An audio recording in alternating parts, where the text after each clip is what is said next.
Assalamualaikum warahmatullahi wabarakatuh. Alhamdulillah wassalatu wassalamu ala Rasulillah. Subhanaka la ilma lana illa ma 'allamtana innaka antal alimul hakim. Allahumma shalli wa sallim wa barik ala Muhammad wa ala ali Muhammad kama sallaita wa sallamta wa barakta ala Ibrahim wa ala ali Ibrahim fil alamin innaka Hamidum Majid. Amma ba'd. Assalamualaikum tuan-tuan dan puan yang dimuliakan Allah sekalian. Moga-moga pada pagi ini beri kepada kita satu nafas baru, satu kesuburan iman dengan mendengar hadis-hadis Nabi sallallahu alaihi wasallam. Ya, Azina Abdul Wahab, Kasman Duraman, Muhammad Rizwan, ahlan wa sahlan. Kalau boleh tolong sampaikan video ni pada teman-teman kita yang lain, adik-beradik kita, sharekan dengan mereka. Sekejap je kuliah saya pagi ni, insya-Allah, jangan bimbang tuan-tuan. Saya pun sengaja tak maklumkan kepada sahabat-sahabat di Facebook kerana nak mengadakan ni secara kebetulan saja pada waktu pagi yang mulia ni. Moga ada manfaat. Jadi tuan-tuan ni mulia sekalian, bagi siapa yang tak sempat tengok akan tengok kemudian insya-Allah. Bicara daripada kitab Al-Adabul Mufrad yang saya galakkan tuan-tuan miliki, dan saya janji dengan tuan-tuan untuk jadikan bahan rujukan kita selepas berakhirnya Ramadan. Ini kitab hadis yang sangat mulia tuan-tuan, karya Al-Imam Al-Bukhari, tokoh besar hadis yang dipanggil sebagai Syekhul Muhaddithin, sebagai Sultanul Ulama, diberi gelar sebagai Amirul Mukminin fil Hadis, bagi menampakkan ketokohan Imam Muhammad bin Ismail Bukhari rahmatullah alaihi, seorang ulama hadis yang terkemuka. Dan saya ceritakan kepada tuan-tuan begitu mustajabnya doa ibu kepada Muhammad bin Ismail Bukhari ini, kerana sewaktu kecil Imam Bukhari kena penyakit yang menyebabkan matanya menjadi buta tuan-tuan, tak dapat melihat. Maka ibunya berusahalah. Saat itu ayah sudah wafat. Anak kecil ini daripada ibu tunggal ini, ibunya menjanda, mencari peluang kalau ada rawatan yang boleh diberikan oleh pakar pada zaman itu supaya dapat menyembuhkan puteranya Muhammad bin Ismail Bukhari radhiyallahu anhu rahmatullah alaihi. Tuan-tuan, bila bawa kepada doktor, semua doktor yang ada yang cekap pada masa itu membuat keputusan, memberikan ramalan bahawa anak ni tidak akan sembuh sampai bila-bila, dia akan buta sampailah hari matinya. Allahu Akbar, masya-Allah, tabaraka wa taala. Ya, Sufyan Abdul Qadir, Nur Hidayah Ahmad, Allah sedihnya. Maka akhirnya Imam Bukhari, ibunya yang salihah ini sentiasa bangun malam, tak putus-putus bangun malam.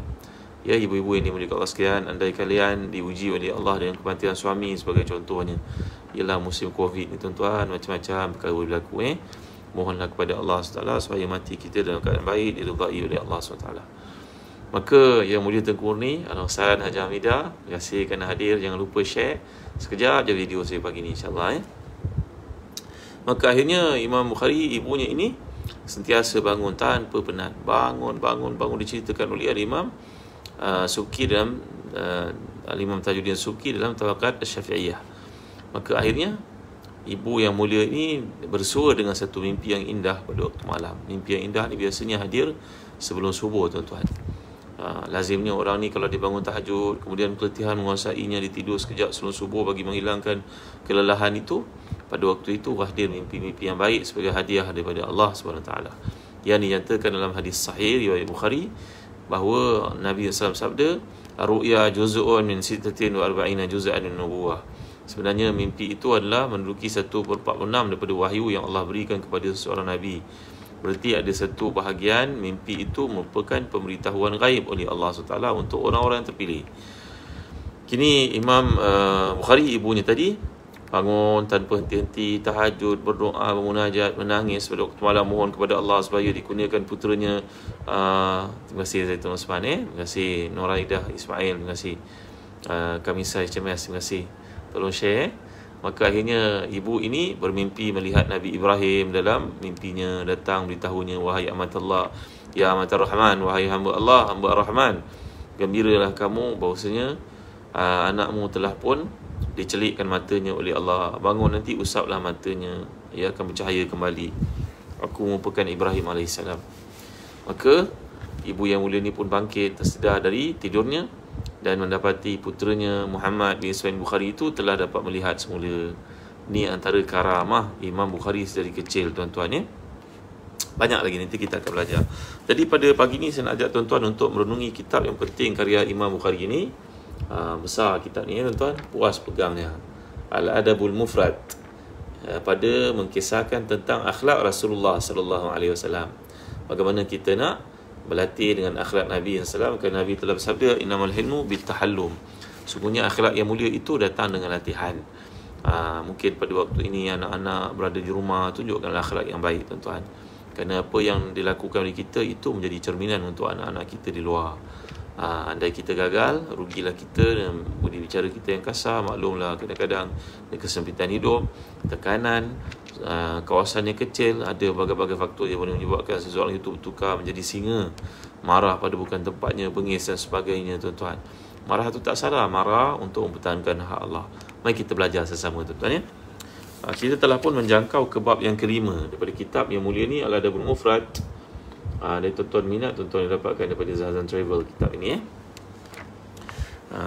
Haddathana Musaddad qala haddathana Ismail bin Ibrahim qala haddathana Ziyad bin Mikhraq qala haddathani Taysalah bin Mayas qala kuntu ma'an najadat fasabtu zunuban la araha illa min al-kaba'ir فذكرت ذلك لابن عمر رضي الله عنهما قال ما هي قلت كذا وكذا قال ليست هذه من الكبائر هنا 9 الإشراك بالله وقتل نسمة والفرار من الزحف وقذف المحسنة وأكل الربا وأكل مال اليتيم وإلهاد في المسجد والذي يستسخر وبكاء الوالدين من المؤقوق قال لي ابن عمر رضي الله عنهما أتفرق النار وتحب أن تدخل الجنة قلت إي والله قال أحي والدك قال عندي أمي قال فالله لو ألنت لها الكلام وأطعمتها الطعام لتدخلن الجنة ما اجتنبت الكبائر.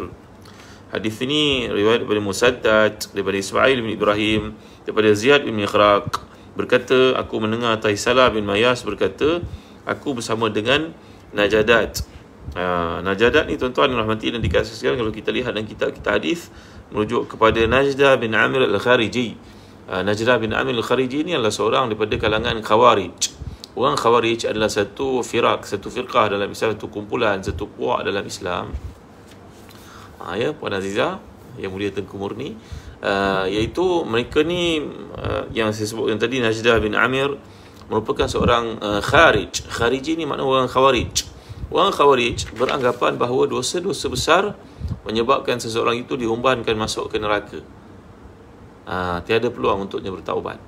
Jadi golongan Najdat ini adalah seperti yang saya telah sebutkan tadi, iaitu Najdah bin Amir al-Khariji. Beliau punya mazhabnya sendiri, berpandangan bahawa orang yang melakukan dosa besar tiada peluang untuknya bertaubat, dia akan diumbankan ke dalam neraka, dimasukkan ke dalam neraka.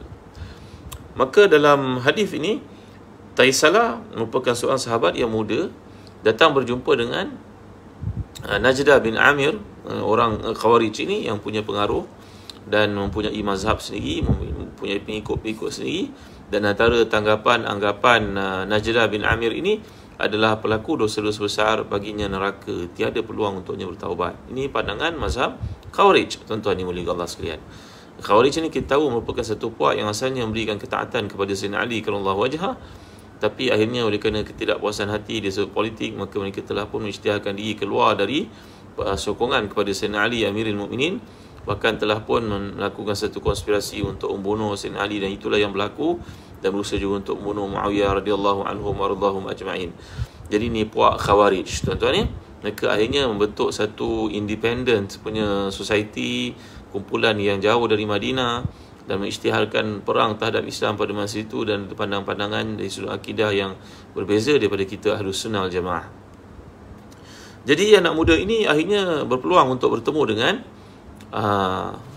alhamdulillah. Kalau ada soalan tuan-tuan nak tanya, mana sempat saya jawab insya-Allah. Tak sempat nanti kita bincang pada kuliah lain ya, Jamaria Ahmad. Sekejap je kuliah saya ini, tolong share dengan teman-teman yang lain.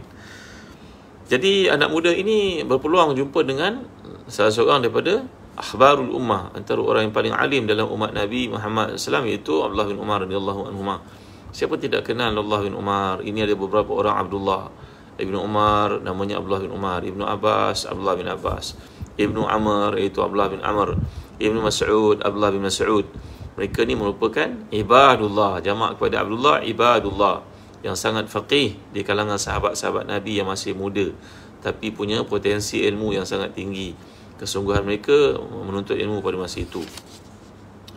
Jadi peluang yang telah diambil oleh Taisalah bin Mayas ini berjumpa dengan Abdullah bin Umar, bertanya kepadanya, saya berada bersama dengan Najdah bin Amir al-Khariji. Dia telah mencerita kepada saya tentang dosa-dosa besar. Ini dosa besar yang dimaksudkan. Maka Abdullah bin Umar lekas membetulkan kesilapfahaman yang berlaku itu. Wahai orang-orang muda yang menuntun bersama-sama, penting bagi kalian dalam hidup ini untuk mendapat maklumat dari sumber yang benar, sumber yang betul. Hari ini orang pendapat mengatakan bahawa semayang jauh-jauh dalam soft merupakan angkara Dajjal, Illuminati. Bangunlah tuan-tuan. Apalah cerita merapu-rapu macam ni? Orang dah ramai meninggal dunia kerana penyakit ni, anda sibuk Illuminati, sibuk dengan Dajjal. Apa benda cerita ni tuan-tuan? Bila dibiarkan orang-orang jahil untuk berkata, bercerita, entah mana rujukan diambilnya. Bahkan sahabat-sahabat Nabi merupakan orang paling amanah dalam penukilan ilmu hadis. Mereka pun berkata, tuntutlah ilmu, jagalah iman, suburkan ia. Nanti kalau datang Dajjal, otomatik kamu akan kenal sebagai orang beriman kepada Allah. Yang kita pergi describe lanjut-lanjut nak buat apa tuan-tuan ni, mulia Allah sekalian. Pergi bincang, kemudian tak jumpa sumber, create lah macam-macam havoc untuk menimbulkan panik kepada orang ramai.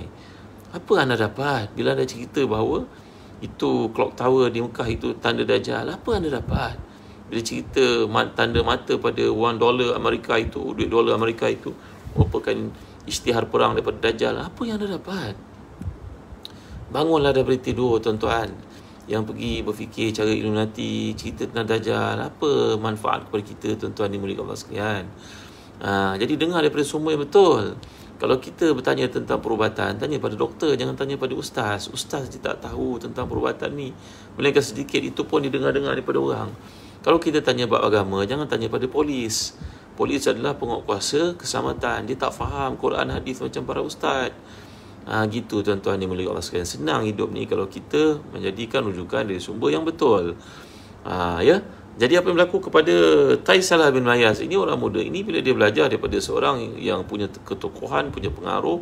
Zaman dulu tak ada Facebook, tak ada Insta, tak ada apa semua, tapi punya influencer, dia suruh bercakapnya. Ini Najdah bin Amir ini, seorang yang memang bijak, petah berkata-kata. Maka dia terpengaruh. Bila dia terpengaruh, dia datang jumpa dengan Abdullah bin Umar radhiyallahu anhuma, yang merupakan seorang daripada didikan Rasulullah SAW yang sangat saleh, yang sangat alim, sangat faqih, mufassir, muhaddis. Ya, bertanya kepadanya. Maka Abdullah bin Umar lekas-lekas membetulkan silap faham yang berlaku itu dengan berkata bahawa itu bukan dosa besar. Dosa besar ni telah dihitung oleh Rasulullah SAW dan kami sangat mengetahui tentangnya. Kata Abdullah bin Umar kepada Taisalah bin Mayas, sahabat, orang muda yang nak belajar daripada sumber yang betul ini, tuan-tuan ni, boleh Allah sekalian. Jadi dalam hidup dapatkan rujukan daripada sumber yang betul. Jangan kita pergi dapat rujukan entah mana-mana, kita pun sebarkan, kita pun tak pasti, kita pun tanya. Dan para ustaz pun naklah bertakwa kepada Allah SWT. Anda yang tak tahu, janganlah buat benda-benda havoc, panik dan sebagainya. Setakat ajar doa sudah, janganlah kita meneroka kepada benda yang bukan bidang kita, hingga menimbulkan banyak fitnah dan juga propaganda dalam masyarakat. Maka hendaklah kita bertakwa kepada Allah SWT. Ingat pesan Allah SWT kemukakan dalam 2 tempat daripada Al-Quran. Fas'alu ahla dzikri in kuntum la ta'lamun. Tanyalah kepada orang yang faham, anda yang tidak tahu. Kita memang tidak tahu dalam bidang ni. Kenapa kita berkata-kata? Kenapa kita menimbulkan suasana yang keruh dan sebagainya, menyebabkan masyarakat yang ada pada hari ini terpinga-pinga, kebingungan, tak tahu mana satu yang betul, mana satu yang salah. Ya. Jadi tuan-tuan dimuliakan Allah sekalian, cuma malam tadi saya nak ajar satu doa, saya terlupa tuan-tuan. Doa yang saya maksudkan kalau kita mendengar musibah berlaku kepada seseorang. Hari ini kita melihat tuan-tuan ya, contohnya kemalangan berlaku pada orang, penyakit berlaku pada orang, wabak menimpa satu tempat, maka kita hendaklah banyak minta kepada Allah pertolongan tuan-tuan. Saya dah ajar pada tuan-tuan, kalau kita terpaksa pergi ke satu tempat nak beli barang sebagai contohnya, tolong jangan lupa untuk ikut ketertiban panduan yang dikemukakan oleh Kementerian Kesihatan. Lepas tu baca doa. Sebagai seorang hamba yang punya keterbatasan kekuatan kesihatan, kita minta pada Allah. Keluar rumah mesti kurang-kurangnya baca Bismillahirrahmanirrahim, wala haula wala quwwata illa billah. Kerana bila kita keluar dengan doa seperti itu, kita telah pun memperlengkapkan diri kita dengan senjata pertahanan daripada Allah SWT. Kerana dalam hadis mengatakan, bahawa bila engkau mengatakan demikian, maka datanglah malaikat muncul untuk mengatakan kepadamu, hudita wa kufita wa uqita, engkau dapat hidayah, iaitu engkau tidak akan sesat dalam perjalanan ini, engkau akan dipelihara, engkau akan dicukupkan. Maka kita pergi beli barang pun duit cukup, tak adalah pergi beli barang lebih daripada kadarnya, kita pun akan terpelihara daripada gangguan, daripada penyakit dan sebagainya, insya-Allah dengan izin Allah. Samping tu jangan lupa kita mengambil asbab. Asbab ni berarti kita menjalankan tanggungjawab faktor-faktor yang beri kesihatan kepada kita, seperti badan dengan viral shield ke, kena tutup muka sebagai satu ketetapan yang telah pun dibuat oleh pihak berkuasa ke, wajib jauhkan jarak kita daripada orang ke, jangan dekat dengan orang. Ini tuan-tuan adalah panduan bagi kita keluar daripada rumah sebagai contoh. Juga jangan lupa baca bismillahilladzi la yadhurru ma ismihi syai'un fil ardi wala fis sama' wa huwas samiul alim. Bismillahilladzi la yadhurru ma ismihi syai'un fil ardi wala fis sama' wa huwas samiul alim. Bismillahilladzi la yadhurru ma ismihi syai'un fil ardi wala fis sama' wa huwas samiul alim. Dengan nama Allah SWT yang tidak akan mudaratkan sesuatu pun yang di langit di bumi.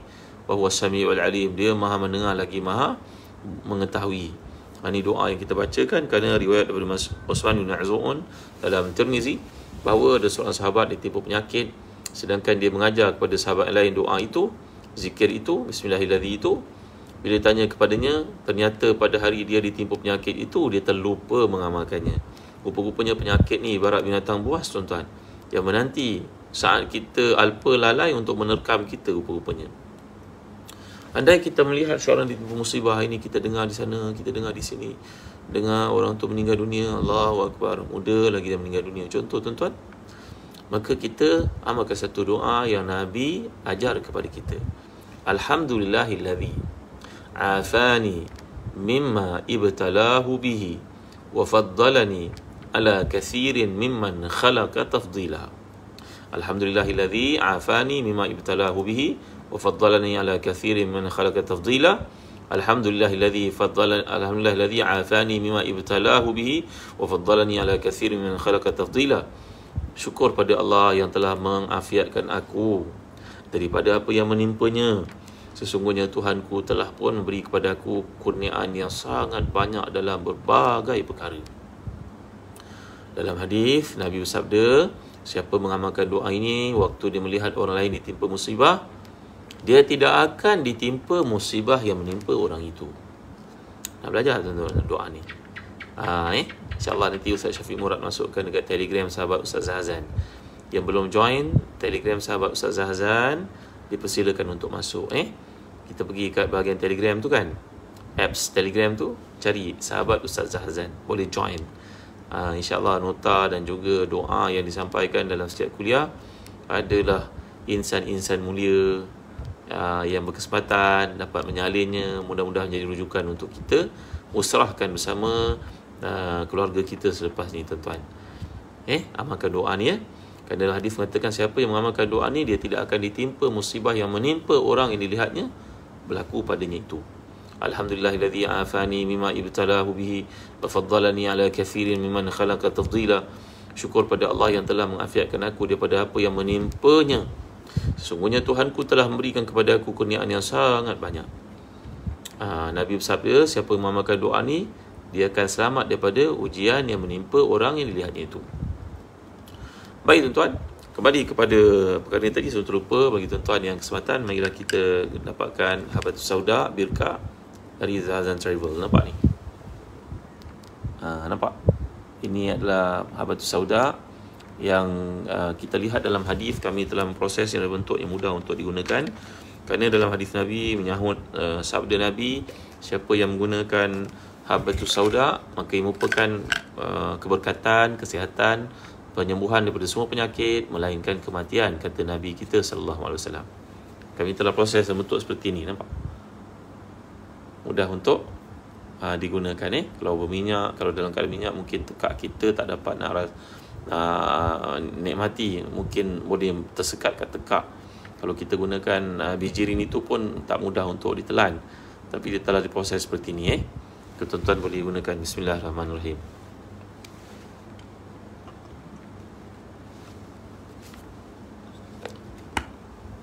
Alhamdulillah, saya telan tanpa minum air. Tuan-tuan ni belum mendapatkan benda Zahazan Travel, mudah-mudahan dia ada manfaat, kerana dalam hadis mengatakan ia rawatan kepada semua penyakit melainkan kematian. Mari dapatkan tuan-tuan, dapatkan hadiah kepada ayah ibu kita yang terdedah kepada penyakit hari ini, adik-beradik, rakan di pejabat, pasangan kita, anak-anak kita yang mungkin akan belajar jauh di college, di MRSM dan sebagainya. Ia boleh merawat orang yang tidak boleh tidur malam, seperti yang sampai kepada kami maklumat, orang yang kurang susu untuk beri kepada anak-anak, kepada anaknya, babynya, orang yang tak lawas kencing juga boleh gunakan. Ini adalah rawatan cara Rasulullah sallallahu alaihi wasallam. Habatus sauda. Mudah-mudahan ada kebaikan padanya. Orang yang ada kolesterol banyak dalam badan, seperti dikatakan di setengah yang mengamalkannya, boleh mengurangkan kolesterol dengan izin Allah SWT. Senang nak bawa dalam bentuk begini, boleh bawa dalam handbag dan sebagainya. Di samping vitamin C dan rawatan-rawatan lain yang kita ambil. Baik tuan-tuan, dalam hadis ini Abdullah bin Umar radhiyallahu anhu akhirnya membetulkan kesilapfahaman yang berlaku pada anak muda ni tadi dengan berkata apa yang dikatakan oleh beliau itu tidak tepat. Kat sinilah yang saya maksudkan tadi. Bila kita di isu-isu agama, tanya pada orang agama lah. Dan orang agama kalau tak tahu, jangan cakap tak tahu. Jangan cakap tahu, cakap tak tahu. Kalau tak tahu, cakap betul-betul tak tahu. Jangan kita memandai-mandai. Macam hari ni zaman viral, apa saja kita cakap orang sampaikan, padahal benda tu tak tepat, tak betul. Orang tanya pada kita, Ustaz macam mana waktu saya nak syuruk, Ustaz? Tak tahu, jawab tak tahu, saya tak pasti, nanti saya cek semula. Aib ke? Allahu Akbar, la ilaha illallah, masya-Allah, tabaraka wa ta'ala. Syekh Ali Jum'ah, ulama besar di Mesir itu pernah berkata, dahulu ketika nak dilantik Syekhul Azhar, maka orang-orang alim bertanya kepada kandidat yang berpotensi itu, tanya kepadanya untuk baca kitab-kitab besar dalam mazhab Hanafi sebagai contoh, kerana di Mesir ramai ulama mazhab Hanafi. Baca apa yang terdapat dalam teks mazhab Syafi'i. Ternyata orang itu, Syekh Ahmad Taib itu berkata, saya tidak tahu nak baca, saya tak tahu nak terangkan.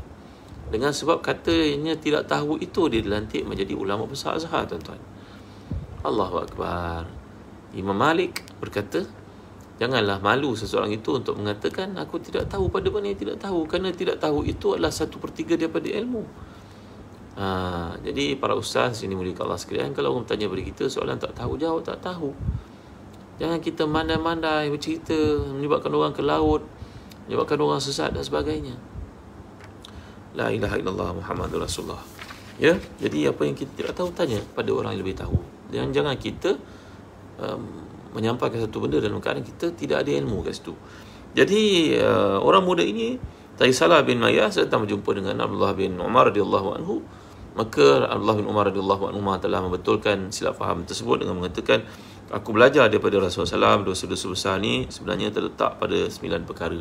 Syirik pada Allah, membunuh manusia tanpa sebab, kemudian lari daripada medan perang, menuduh seseorang itu melakukan zina tanpa bukti, makan riba, makan harta anak yatim, dan melakukan perkara-perkara haram dalam masjid. Yang dimaksudkan kat sini yang disebut oleh Abdullah bin Umar radhiyallahu anhuma, iaitulah melakukan maksiat dalam masjid, al-ilhadu fil masjid. Kemudian lazi yastaskhir. Yastaskhir ni maknanya kita menghina orang Islam yang lain. Kerana Allah Taala menyatakan la yaskhar qaumun qaumin asa yakunu khairan minhum.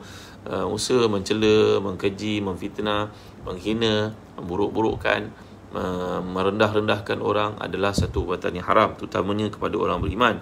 Kemudian Sayyidina Abdullah bin Umar berkata, yang ke-9 adalah engkau menyebabkan ibu ayahmu menangis dengan sikapmu.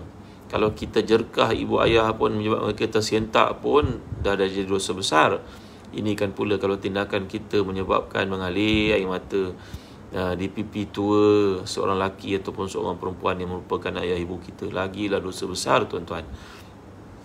Jadi Abdullah bin Umar mendeskripkan ada 9 dosa besar, tak termasuk apa yang dikatakan oleh Taisalah bin Mayas tadi, bahawa apa yang dikatakan oleh Najdah bin Amir Al-Khariji itu tidak tepat. Yang kami tahu dosa besar daripada Rasulullah ada 9, kata Abdullah bin Umar radhiyallahu anhuma. Kemudian beliau berkata lagi kepada Taisalah bin Mayas, kamu takut tak api neraka? Jawapannya, tentulah saya takut, wahai Abdullah bin Umar. Maka jawapan Abdullah bin Umar, adakah ayah ibu masih hidup? Jawapannya, ayah saya sudah mati, yang tinggal semua ibu sahaja. Maka Abdullah bin Umar telah memberikan idea bagaimana nak menjadi anak yang saleh dan selamat daripada neraka. Yang pertama, alantalahal kalam, cakap baik-baik. Kalau ibu ayah telefon, jawab, tuan-tuan dan puan-puan sekalian. Kalau tak dapat jawab dalam meeting penting pun, lepas tu lekas return call. Jangan sampai ibu itu berkata, susah benar, nak aku sibuk sangat. Dulu dia duduk asrama, dulu aku dengar dia demam kelang kabut, aku datang. Weekendnya aku hantar makanan macam-macam. Tapi kita pada hari ni, nak jawab phone pun susah. Biasakan diri lah tuan-tuan. Sibuk macam mana pun telefon layan ibu tuan-tuan. Yang kedua, wat'am tahat ta'am, beri mereka makan. Kita dengar ada lemang yang enak, beli, hantar kepada ibu. Ini bukan susah sangat tuan-tuan. Dengan delivery yang ada, kita boleh order sana sini, hantar pada ibu kita walaupun kita tak dapat jumpa. Tunjukkan penghargaan walaupun pada makan saja, kerana makan ni banyak menawan hati manusia sebenarnya. Jadi apabila kamu buat perkara ini, dan yang ketiga, kamu jauhi perkara-perkara dosa besar yang aku nyatakan tadi, kamu akan masuk syurga for sure, kata Abdullah bin Umar. Nampaknya senang nak masuk syurga tuan-tuan dimuliakan Allah sekalian. Cakap lembut dan iwayah, bagi mereka makan. Walaupun dari ibu ni kadang-kadang ialah dia memilih, dia pun makan boleh tak selera, tapi memberi makan itu tanda kita menghormati, menyayangi, mengingati. Make people feel that they are important. Jadikan manusia itu rasa bahawa mereka itu ada dalam hati kita, tuan-tuan. Jadi dengan cara demikian, mudah-mudahan Allah berkati kita, beri kepada kita kesempatan untuk buat baik kepada ibu ayah yang masih hidup. Kalau ibu ayah dah meninggal dunia, saya ada jelaskan sebelum ni dalam bab yang terdahulu, apakah peluang untuk menjadi anak soleh. Contohnya menjaga silaturahim dengan adik-adik kita, makcik, pakcik kita. Doakan untuk ayah ibu yang telah meninggal dunia, beristighfar untuk mereka, tunaikan nazar mereka, tunaikan haji mereka. Ada cara untuk dapat keampunan Allah dan keridhaan mereka walaupun mereka telah pergi meninggalkan kita. Jadi tuan-tuan, setakat ini saja dulu renungan kita pada pagi ini. Dapatkan kitab Adabul Mufrad. Nanti kita belajar kitab ini, InsyaAllah pada malam ni, InsyaAllah sama ada pukul 8.30 atau pukul 9, kami akan adakan forum tentang Palestin. Cerita tentang Yahudi, cerita tentang Nabi Isa AS turun untuk sokong dakwah Imam Mahdi, dan Nabi Isa akan berkahwin. Siapakah perempuan yang beruntung dapat jadi isteri kepada Nabi Isa AS itu? Kita akan bincangkan malam ini, insyaAllah. Tuan-tuan nantikan 8.30 ataupun pukul 9. Nanti kami akan adakan makluman. Sekian tuan-tuan, terima kasih atas kehadiran tuan-tuan. Dapatkan kitab ni, kita belajar sama-sama. Mudah-mudahan ada barakah padanya, kerana ia menunjukkan kepada kita akhlak Rasulullah sallallahu alaihi wasallam. Baik, setakat ini saja dulu. Jangan lupa share, anda tuan-tuan dapati video ni manfaat untuk sekalian yang lain. Sallallahu ala sayyidina Muhammad wa ala alihi wasallam. Alhamdulillahirabbil alamin. Allahumma fir lana dhunubana wa israfana fi amrina wa sabbit aqdamana wa ansurna 'alal qawmil kafirin. Alhamdulillahirabbil alamin, wassalatu wassalamu ala asyrafil anbiya'i wal mursalin sayyidina Muhammadin wa ala alihi washabbihi ajma'in. Allahumma fir lana dhunubana wa liwalidina warhamhum kama rabbawna shighara wa li jami'i asatizatina wa li jami'il muslimina wal muslimat wal mu'minina wal mu'minat bi rahmatika ya arhamar rahimin. Allahumma a'inna ala dhikrika wa syukrika wa husni ibadatik. Allahumma inna na'udzubika min jahdil bala wa darki syaqa wa su'il qada wa shamatatil a'da. Allahumma inna na'udzubika min al-baras والجنون والجزام من سيد الأسقام. تحسنا بذي العزة والجبروت واعتصمنا برب الملكوت وتوكلنا على الحي الذي لا يموت. يصرف عنا الأذى، يصرف عنا الأذى، يصرف عنا الأذى، إنك على كل شيء قدير. اللهم إنا نعوذ بك من زوال نعمتك وتهول عافيتك وفجاءة نقمتك وجميع سخطك يا رب. ربنا آتنا في الدنيا حسنة وفي الآخرة حسنة وقنا عذاب النار. وصلى الله على سيدنا محمد وعلى آله وصحبه وسلم. الحمد لله رب العالمين. Taqabbalallahu minna wa minkum. Tuan, sesama kita menangguhkan kuliah pada pagi ini dengan tasbih kafarah dan suratul Asr. Bismillahirrahmanirrahim. Wal 'asri innal insana lafi khusr illa alladhina amanu wa 'amilus salihati wa tawassaw bil haqq wa tawassaw bis sabr. Subhanakallahumma wa bihamdika asyhadu an la ilaha illa anta astaghfiruka wa atubu ilaik. Ada yang tanya tadi, nama kitab ni Al-Adabul Mufrad. Inilah terjemahan yang paling lengkap dalam bahasa Melayu. Kitab ini berusia lebih pada 1100 tahun. Lebih pada 1100 tahun. Kebanggaan umat Islam, kerana ilmu Islam ini semuanya dicatat. Ini adalah karangan Al-Imam Al-Bukhari. Karya kedua penting beliau selepas kitab sahihnya itu. Boleh dapatkan Al-Adabul Mufrad. Tuan-tuan dapatkan pada Zahzan Travel pun boleh, daripada Telaga Biru pun boleh. Jadi ini kitab yang akan kita jadikan rujukan dalam kuliah subuh kita mula pada bulan Syawal ni, Al-Adabul Mufrad. Harganya sebanyak RM149. Baik tuan, nampaknya Ustaz Syafiq dah pun sharekan doa yang kita pelajari ini dalam Telegram sahabat Ustaz Azan.